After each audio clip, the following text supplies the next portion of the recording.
ভারত সরকারকে সহযোগিতা করার জন্য আমাকে যদি এসআইআর ঝেলতে হয় তাহলে ঝেলবো না কেন? আজকে 50 লাখ রোহিঙ্গা বাংলাদেশি মুসলমান, পাকিস্তানি মুসলমান বাদ যায়, আর তার মধ্যে 1 লাখ যদি আমাদের সংঘের মানুষকে ভোট দেওয়ার জন্য বিরত থাকতে হয় তাহলে কোনটা লাভ?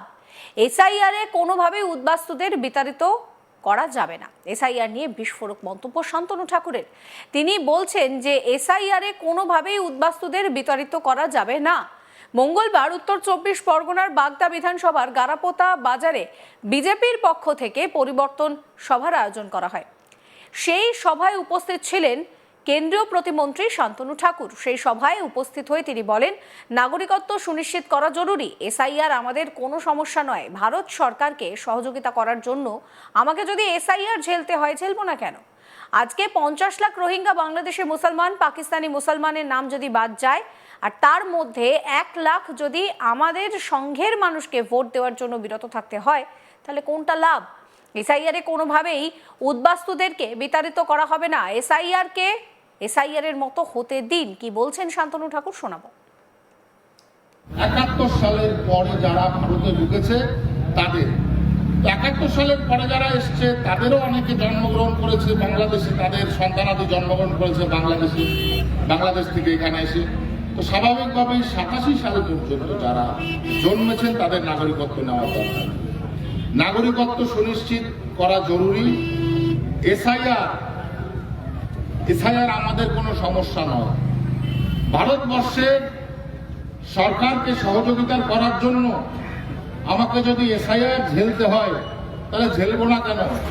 আজকে 50 লাখ রোহিঙ্গা মুসলমান, বাংলাদেশি মুসলমান, পাকিস্তানি মুসলমান যদি বাদ যায়, তার মধ্যে 1 লাখ যদি আমাদের সমাজের মানুষকে একটু স্টপ থাকতে হয়, ভোট দেওয়ার জন্য বিরতি থাকতে হয়, তাহলে কোনটা লাভ? যে লোকটার সঙ্গে বাংলাদেশে বসে একই সাথে রেশন তুলেছে, রেশন তোলার পরে আপনাকে মারধর দিয়ে সেই রেশন তুলে নিয়ে আপনাকে জীবনের হুমকি দিয়েছে, এবার এ পাশে এসে দেখলেন ঠিক সেই লোকটাই আপনার সঙ্গে আবার রেশন তুলছে একসাথে, আপনার কি এটা সহ্য হবে? আপনার কি এটা সহ্য হবে? তাহলে ওই দেশে ও রেশন তুললো, আমাকে মেরে তাড়ালো, যার জন্য আমি এই পাশে এলাম, ঠিক ও এ পাশে এসেও একই কাজ করছে। আরে এখন তো আপনার সুযোগ।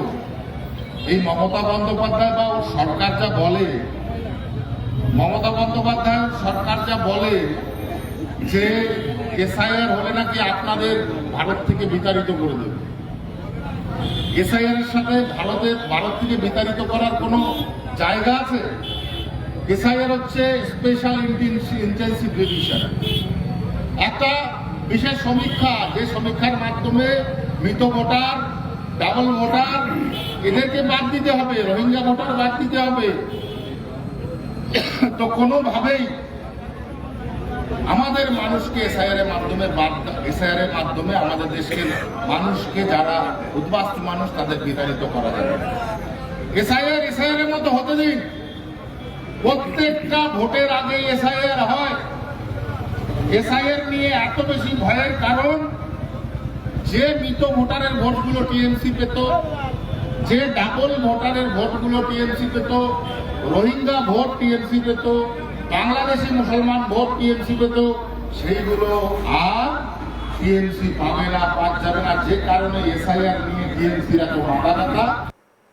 একই সঙ্গে তিনি বলেন, সারা পশ্চিমবঙ্গের মধ্যে বাগদা থেকে সবচেয়ে বেশি সিএএ অ্যাপ্লিকেশন হয়েছে।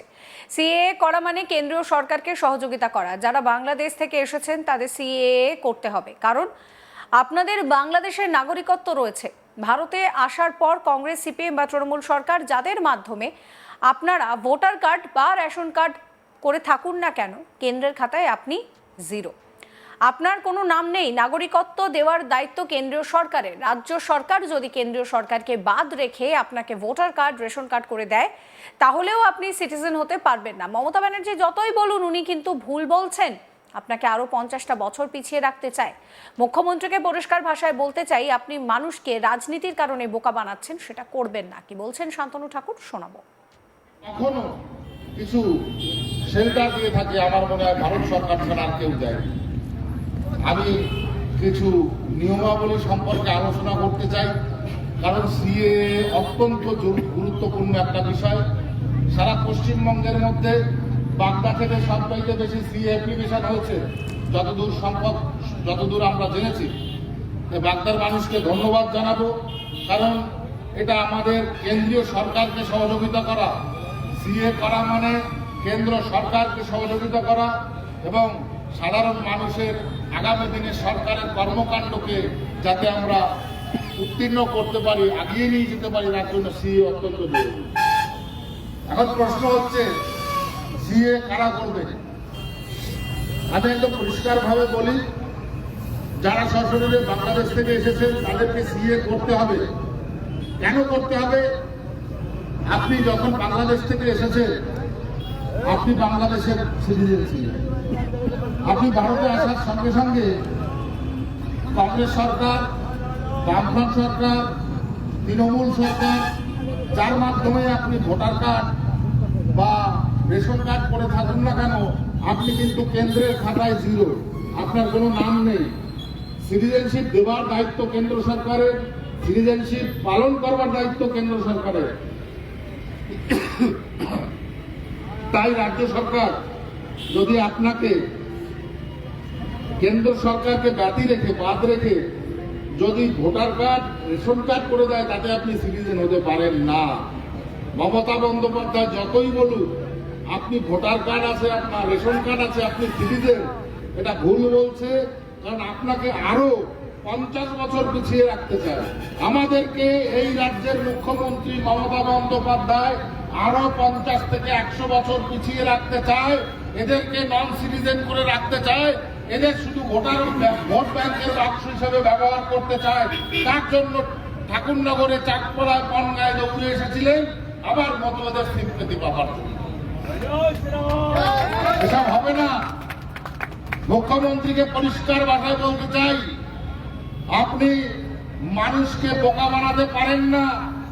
আপনি একটা কনস্টিটিউশনাল বডিতে রয়েছেন, সেখান থেকে রাজনীতির কারণে আপনি বোকা বানাচ্ছেন মানুষকে। এই বোকা আপনি বানাতে পারবেন না। মঙ্গলবার উত্তর 24 পরগনার বাগদা বিধানসভার গারাপোতা বাজারে বিজেপির পক্ষ থেকে পরিবর্তন সভার আয়োজন করা হয়েছিল। সেখানে উপস্থিত ছিলেন শান্তনু ঠাকুর। তিনি বলছেন, নাগরিকত্ব সুনিশ্চিত করা জরুরি। এসআইআর আমাদের কোনো সমস্যা নয়। ভারত সরকারকে সহযোগিতা করার জন্য যদি আমাকে এসআইআর ঝেলতে হয় তাহলে ঝেলবো না কেন?